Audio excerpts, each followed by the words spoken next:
Le business model est le modèle économique que vous allez choisir pour votre entreprise.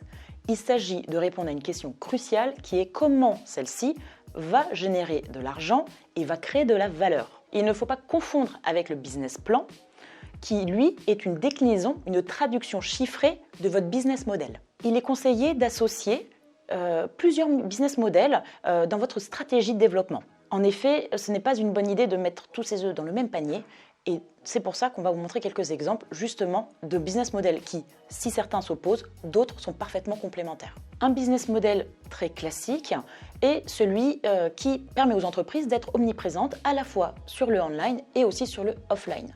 C'est-à-dire qu'une entreprise, en général, démarre son activité en ayant un établissement physique, une boutique dans laquelle elle vend en direct à ses clients, mais double cette stratégie commerciale par un nouveau canal qui est du e-commerce, donc via Internet. Via ce nouveau canal de vente, il est donc possible de toucher une clientèle bien plus large, mais cela sous-entend en parallèle de développer deux stratégies commerciales distinctes. Contrairement aux entreprises qui ont décidé d'exploiter deux canaux de vente à la fois physiques et digital, certaines entreprises font le choix de n'être exclusivement que sur Internet et donc de n'exploiter que le e-commerce. C'est le cas d'Amazon que vous connaissez tous.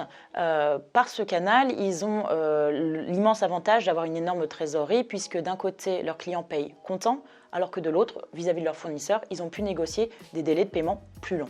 Grâce à Internet, un autre business model a vu le jour et a émergé ces dernières années. Il s'agit de la désintermédiation. En effet, il s'agit de supprimer un maximum d'intermédiaires entre le producteur et le client final.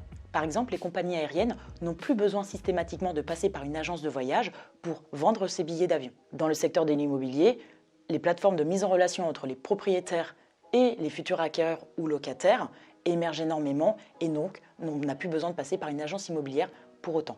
Ou encore, dernier exemple, si vous prenez un artiste, désormais, ce dernier pourra faire et gérer sa propre promotion, éventuellement même essayer de se faire financer via Internet par du financement participatif et ne plus forcément devoir passer par une maison de disques. Vous l'aurez compris, la désintermédiation est pertinente dans le cas où vous voulez faciliter et privilégier la relation directe entre un producteur et son client final.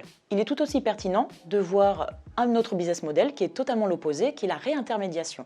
Dans certains cas, lorsque par exemple vous voulez déstocker une partie de votre production et que vous ne pouvez pas le faire seul, il est intéressant de faire appel justement à un intermédiaire pour pouvoir le faire. C'est le cas des plateformes et des marketplaces que vous connaissez peut-être sur Internet comme showroom privé ou vente privée. Pour conclure, retenez qu'il existe une multitude de business models, on en compte plusieurs dizaines. L'idée est d'associer certains de ces business models pour votre activité, pour la pérenniser. Si certains business models s'opposent, d'autres sont parfaitement complémentaires.